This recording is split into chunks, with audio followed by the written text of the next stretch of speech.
the lead. Now here's Mills, defended by Paul. Lee, and he buries that one, drilling the rim on the way down. Lee's got his second bucket. Well, the Spurs just don't go on losing streaks very often, Greg. One perk of being a talented veteran group. Yeah, how about the Spurs lost 4 games in a row twice last year. Over the last decade before that, Kevin, they had only lost 4 games in a row twice. Unbelievable. Here's what the Clippers are going with right now. Jordan, he's checked in for Spates. And Bahamute comes in for Jamal Crawford. And J.J. Redick is subbed in for Raymond Felton. Spurs trail by 9. And Leonard has it in the corner. That drops, and it comes off an assist from Parker. 14 points for Kawhi Leonard. And you look at the Spurs and how they avoid losing streaks. I mean, most teams losing 4 in a row wouldn't be such a big deal. It's only a big deal for the Spurs because they're so consistent year in and year out. And that one's good. Parker. And now it's just a 4-point Clipper lead. Well, this here is a game. Good run to close the gap. Yeah, they've done a great job to get back within striking distance. Really a solid comeback effort here. Paul can't get it to go. And guys, for the Spurs, a big reason they rarely go on losing streaks is that they have no bad matchups. One of only 3 teams in the NBA last year to defeat every other NBA team. Winning for this group is just second nature. Excellent ball movement there, guys. And that's keyed this run. Passing it with purpose, the D hasn't been able to keep up. It falls through, making him 6 for 11 in the game. You know, he's putting on an outstanding offensive display, and he may just be getting warmed up here. Ginobili outside. No good with the triple. Good if it goes. And released it in time, but it's off the mark. And we're through the first half of basketball here in what's been a good one. Clippers lead by 4. And time now to go courtside as we sit. Well, Dave. And now, the 2K Sports Halftime Show.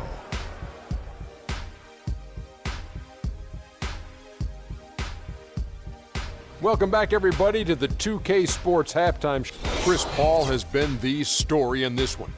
He had 12 points. And now, folks, it's just about time for the third quarter.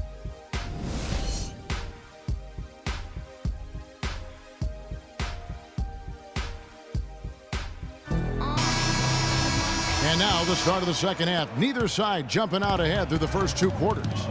Leonard has been playing really well. He has 14 points and a couple of nice steals, too. He's been passing it around you or shooting it over you. Either way.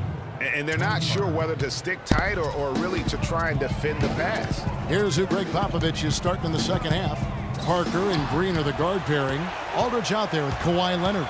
And it's Gasol in at the 5 spot. Tough to hit that shot when the D is all over you like that. Green kicks to Gasol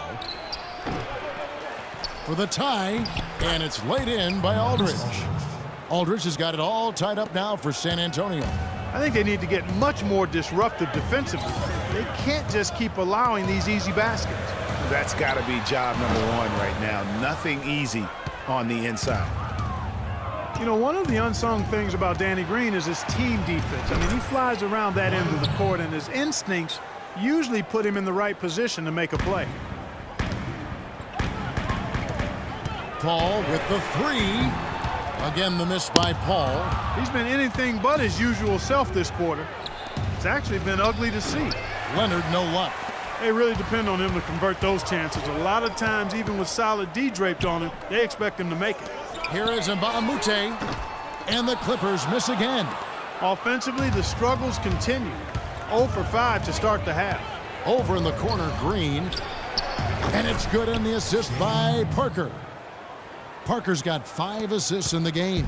Boy, such outstanding patience and decision-making for them offensively. Absolutely. Their ball movement has been outstanding, and they're piling up the assists. He's lost it in this quarter, no doubt about it. Nothing seems to be going for him. Hey, boy, I tell you what, he loves getting looks like that from the three-point line. No one near him. That's a warm-up jumper for him. Here's Paul. Gets it to go from 18 feet away. Paul's got 14. Wow, got that one off right in the face of the big fella. Nice quick fire release. Yeah, and the mid-range shot really the only option in that situation. Sometimes when you're facing a bigger guy, you can't get it all the way to the rim. And he is the ultimate when it comes to being a floor leader on the offensive end. Yeah, you know, he's got a little bit of Greg Anthony in it, and he has been that leader today. I think he's done a really nice job of moving the ball and distributing it the way it needs to be done. Well, Clark, I'm glad you referenced specifically why you thought he had a little Greg Anthony. I thought you were talking about knees, my man, because he looked a little hobbled out there for a moment. Catching up on the changes for Los Angeles. Brandon Bass is checked in for Griffin. Crawford comes in for Mbamute. And it's Felton in for Paul. Yes, fans, Clark, and the one team they view as floppers is the Clippers. I don't like that word, but it just kind of came out. Whether that is fair or not is up for debate, but it is certainly, I think, the perception. And I think there's some truth to that perception. I mean, multiple players have received fines for flopping on their roster. I mean, you can't run away from that, and the fans remember it, too. Oh, they do, yes, sir. And here's Felton from the arc, but they recover it. Los Angeles with another miss. On offense, here are the Spurs. They're on a 16-5 run. The wide open look here for Aldridge. Again, the Spurs good for 2.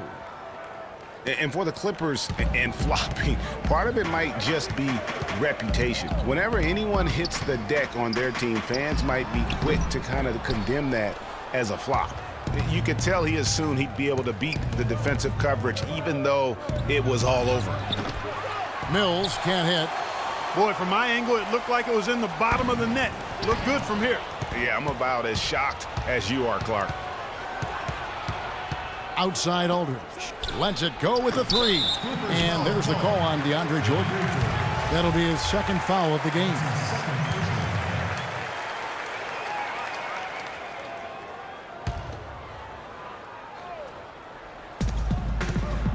Screen by Lee. Here's Mills, and foul called as he misses. He'll go to the line and shoot 2. It's going to be on DeAndre Jordan. You know, the Clippers were the darlings of the NBA as they improved and made strides, but I think the flopping has kind of diminished that now, that love affair. Being labeled a group of floppers can certainly stifle your popularity.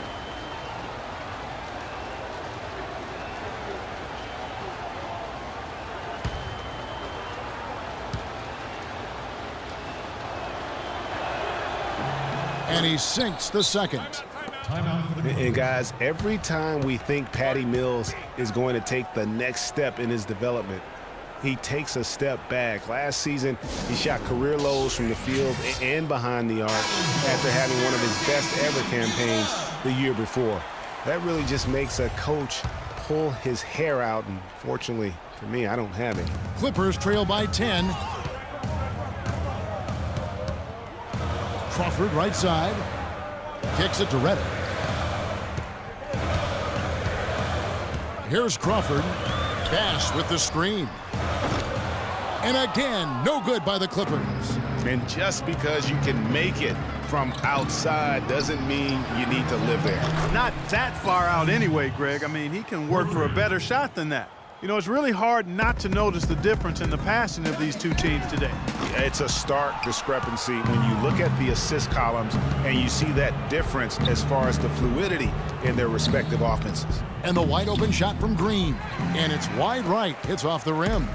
Each trip down becoming more important. And you need to string some successful offensive possessions together and play tough D. Boy, for Jamal Crawford, guys, it's been a really good career. Not many guys can maintain his level of quickness after 15 years in the league. I mean, but last season, he finally started to show a little wear and tear. Manu Ginobili, he's checked in for the Spurs. Spurs leading by 11. Over in the corner, Green. And again, it's San Antonio with a 3. There's 6 points on consecutive 3 balls. They're finding holes in this defense. No doubt the defense had better play a little tighter. And back to Crawford last season, he was down in field goal and 3-point percentage. Plus, he battled with a calf injury that ultimately kept him out of 17, 18 games late in the year. Yeah, Kevin, but his deep range spread the floor when he was out there. He still has that presence about him that you have to honor him. And he also hits some very timely shots. A dangerous assassin who always needs to be accounted for. Ginobili, that's good. They're going back to the three-point shot over and over and over. And they may have found the Achilles heel of this defense. That was their 9th straight point from beyond the arc. And that one's good. Green's got 10 points in just the second half. And the lead's not getting any smaller. Just an incredibly well-rounded performance here on the road. And how good a feeling is that for this team to dominate the way they did? Well, through 3 quarters of play, down double digits, it may be difficult to overcome. Spurs out in front, up 19. We'll be back shortly live from Staples Center in downtown Los Angeles. And we welcome you back as we get going here in the fourth quarter. The final quarter of play can change everything. Chris Paul and J.J. Redick are the guards. Inside, it's Griffin and Jordan, and it's Mbah-a-Moute in at the small forward. So that's the lineup on the floor for the Clippers. Yeah, but the hand in the face, it's critical that you contest his shots every time down the floor. And Ginobili wide open, he shoots. That drops, and it comes off an assist from Parker. And the lead continues to increase. They are just playing flawless basketball at both ends. Greg, I can't identify an area where this team is underperforming. I mean, they've been 5-star in every category. Spurs leading by 19.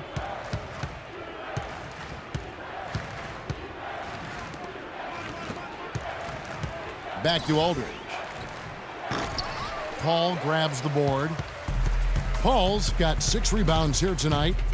From deep three-point range, the Clippers rebound. Their game plan needs to change if they're going to get out of this hole because he is just not there offensively. And that one's good. Parker. Despite his ineffectiveness, the team has found other scoring options, which you have to have when one of your main guys is struggling. You have to like what we're seeing so far from Kawhi Leonard.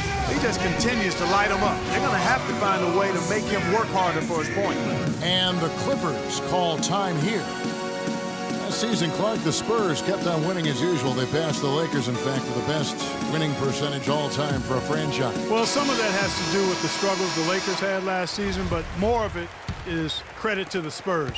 Consistency and high-quality play has been who they are and have been for 2 decades. Paul can't get that one to fall. San Antonio leading by 21. Parker dishes to Leonard. And out of bounds as Los Angeles gains possession.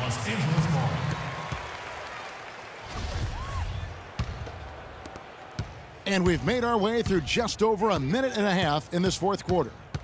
Here's Paul. Paul missing again. I think he's got to regroup and get himself together here. I mean, something's gone wrong.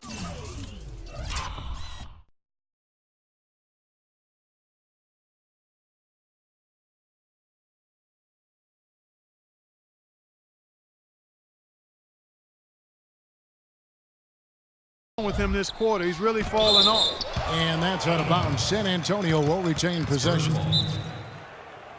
Timeout Spurs.